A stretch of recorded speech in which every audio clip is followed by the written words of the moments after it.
So when we're graphing scatter plots, when we're working in this section, the author will tell us, here is our x coordinate and here's our y. We want to figure out if the amount a person spends per month on recreation is related to their income. And so we're supposed to draw a scatter plot, and it says comment on the nature of the relationship. So that means you need to tell me once you look at the picture whether it looks like it might be linear. If so, whether it's positive linear relationship or negative linear relationship. Okay. Slide this guy down. So I'm going to look at Desmos. I'm hoping I can keep them side by side here. That's not what I want. Okay. And if you're done with something, you can hit the X. And you could always start a new window too if you'd like. But the X coordinate is 800 and the Y coordinate is 60. Okay. And yes, I want to click a label on that. Okay, I'm going to pause the recording and get the other values in here. So when you turn it back on, they'll all be typed out. Okay, so I have all my ordered pairs there. And notice those numbers are very large. This is another reason graphing this by hand is really no fun. You'd have to count by hundreds or I don't know. Also notice that you can't see any of those here because the default window or where I left it, it doesn't show. So we're going to zoom out until we start seeing. Ah, there they are. Okay, now it's kind of hard to see, and if we need to take off the labels so we can see what those dots look like first, make sure you turn them on before you turn them into me. Yeah, so if I don't want to see that there and I just want more of the screen, okay, then I can do that. Now notice that those dots, as we move from left to right on our page, they do go up a little bit.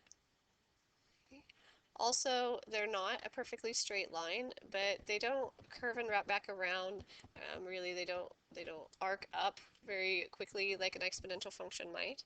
And so, just using my eyes and looking at those dots, I would say that looks like a fairly linear relationship. Okay. Now, if you're going to turn a scatter plot into me, I'm going to need to see the dots. I'm going to need to see the labels on them. And then from here, how you get it to me is up to you. You can do a screenshot. If you're on your phone, of course, you can do it from there and email it to yourself. I use a snipping tool, which is kind of handy. You can use the print screen function. Again, take a screenshot. But I'm going to use the snipping tool. That's what I use on your tests. And I'm going to get a picture that is clear enough that try to get your axis in there. Okay, your 0, 0. So it's not just a little picture there. Okay, and you can save it. I mean, if it's an image file, then you should be able to attach it to your homework. Okay, so that means if there's 5 homework questions, that you're going to get to attach 5 image files, unless you can figure out how to get them all at once into one. But if I want to describe the nature of this relationship, maybe I'll slide over here and I'll type. You need to tell me in some way, and if you need to do the handwritten portion on a separate document from your graphs, but I do need to see your graphs. However you get them merged together in a way that you can upload all of them and give them to me. So it looks like this data might have a positive linear relationship.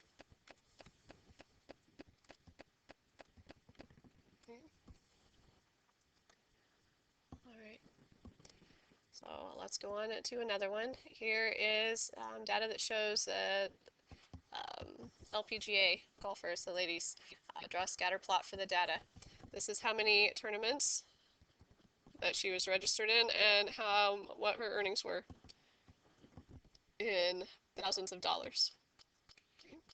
So go ahead and pause the video, see if you can get a scatter plot to work for that, and see what you think the relationship is, and be ready to comment when you turn the video back on. When you first graph these in Desmos, if you look, a lot of you would say, that looks like a line, it looks like a vertical line. Okay, but we have to be careful and we have to make sure we read carefully on our units when we're doing these problems. When we read, it says that earnings are in thousands of dollars. So actually this would make it very huge even to add the 3 zeros at the end. Okay. So I'm really okay as long as I'm consistent here. I'm okay with what I have. So I'm going to pause it again, let you think a little bit about what you're going to say about this relationship. Okay, and I've played with the settings here. So units weren't an issue on this, but again, that still looks like a pretty vertical blob. Okay, notice here that all of our x coordinates go between about 15 and 35. And here I've kind of played with them already.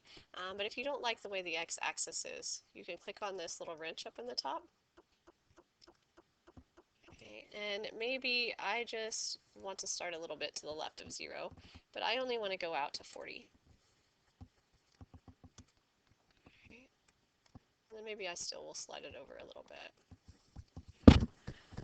When I zoom in and out, when I play with the bottom, and again, Desmos will just kind of default whatever you're doing as you zoom in and out. But if you want to scatter the left and right, or if you want to scatter the vertical axis and not make it a square grid, okay, meaning from here to here is 10, but that same distance going up is 4 or 600.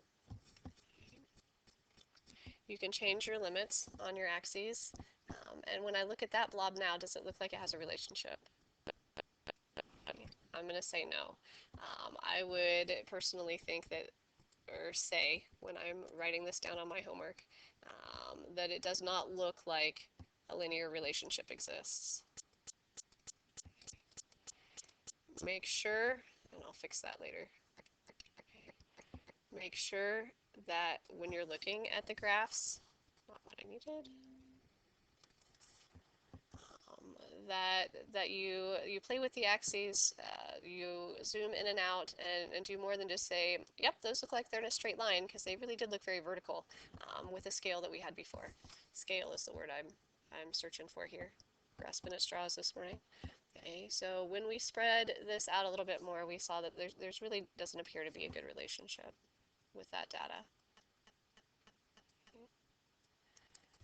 For this third one, go ahead and pause the video, draw a scatter plot, play with the grid if you need to, the x and y axis, the coordinates, zoom in and out, whatever you need, and see if you believe there's a relationship there.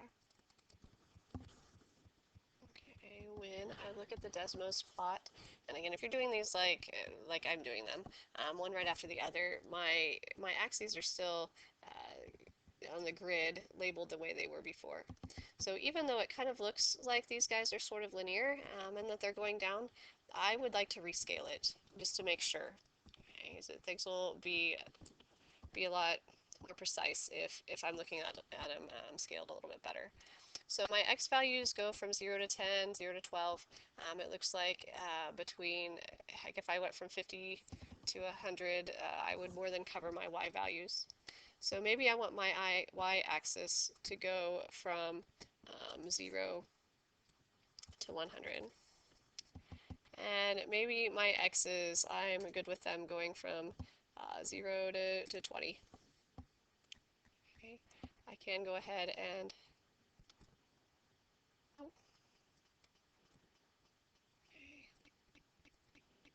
make it a little bit different if I want. Quit wiggling it around on you. And even when I've zoomed out and I've scaled the x and y axes a little bit better, I can see that it looks like as you're plotting these points, they still go downhill in a sort of straight line, straight enough that we could say we believe a relationship exists here.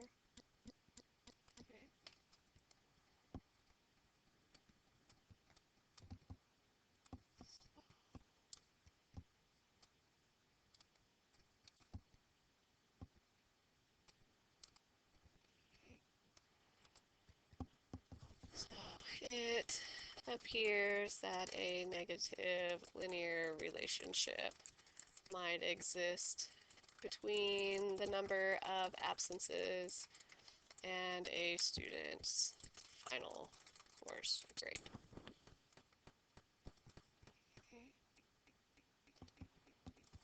Okay. So play with these. Let me know if you have any trouble. Again, I need to see a graph with labeled points. I didn't get my labels turned back on the last two, but do label the points before you cut and paste them in there. Make sure you explain to me visually what you see, whether there's a relationship that is positive or negative or not at all.